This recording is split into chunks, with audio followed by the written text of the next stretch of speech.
புகாரில் சிக்கியுள்ள பிரஜ்வல் ரேவண்ணாவின் பாஸ்போர்ட்டை ரத்து செய்யும் பணி தீவிரமாக நடைபெற்று வருவதாக மத்திய வெளியுறவு அமைச்சக வட்டாரங்கள் தகவல் தெரிவித்துள்ளன. இது பற்றிய மேலும் விவரங்களை எமது செய்தியாளர் ரமேஷ்குமாரிடம் கேட்டு பெறலாம். வணக்கம் ரமேஷ், உங்களுடைய தகவல் என பதிவு பண்ணுங்க. அதாவது 300க்கும் மேற்பட்ட பெண்களுக்கு பாலியல் சீண்டலும் பாலியல் அச்சுறுத்தலும் வழங்கியதாக கர்நாடகாவை சேர்ந்த மதசார்பற்ற ஜனதா தளம் எம்பி பிரஜ்வால் ரேவண்ணாவின் மீது குற்றச்சாட்டு எழுந்துள்ளது. பாலியல் புகாரில் சிக்கியுள்ள பிரஜ்வால் ரேவண்ணாவின் டிப்ளமேட்டிக் பாஸ்போர்ட்டை ரத்து செய்வதற்கான பணிகள் நடைபெற்று வருவதாக வெளியுறவு அமைச்சக வட்டாரங்கள் தற்போது தகவல் தெரிவித்திருக்கின்றன. குறிப்பாக இந்த டிப்ளமேட்டிக் பாஸ்போர்ட்டை வைத்துதான் அவர் இந்தியாவிலிருந்து ஜெர்மன் நாட்டிற்கு தப்பி சென்றார். சிபிசிஐடி மற்றும் காவல்துறை பல முறை விசாரணைக்கு ஆஜராகுமாறு சம்மன் அனுப்பிய பிறகும் கூட அவர் தொடர்ந்து விசாரணைக்கு ஆஜராகாமல் மறுப்பு தெரிவித்து வருகின்றார்.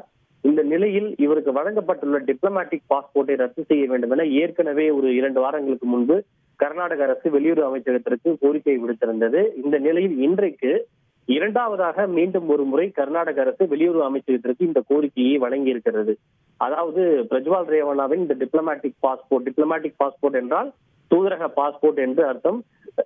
இது போன்ற அரசு அலுவலாக மற்ற நாடுகளுக்கு செல்லக்கூடிய அமைச்சர்கள் மற்றும் அதிகாரிகள் ஆகியோருக்கு அரசால் வழங்கப்படுகின்ற ஒரு விசேஷ பாஸ்போர்ட் தான் இந்த தூதரக பாஸ்போர்ட் என்று சொல்லப்படுகின்ற டிப்ளமேட்டிக் பாஸ்போர்ட். இந்த டிப்ளமேட்டிக் பாஸ்போர்ட் யார் வைத்திருக்கிறார்களோ அவர்கள் ஒரு நாட்டுக்கு பயணம் மேற்கொள்வதற்கு விசா எதுவும் வாங்க தேவையில்லை என்கிற ஒரு சிறப்பு சலுகை இருக்கிறது. அந்த சலுகையை பயன்படுத்தி தான் பிரஜ்வால் ரேவண்ணா ஜெர்மன் நாட்டிற்கு தப்பி சென்றிருக்கிறார். அவர் நினைத்தால் அங்கிருந்து வேறு ஒரு நாட்டிற்கும் கூட தப்பி செல்லக்கூடும் இந்த சலுகையை பயன்படுத்தி. எனவேதான் அவருக்கான அந்த டிப்ளமேட்டிக் பாஸ்போர்ட்டை ரத்து செய்ய வேண்டும் என்று கர்நாடக அரசு இரண்டாவதாக இன்று மீண்டும் ஒரு முறை கோரிக்கை விடுத்திருக்கிறது.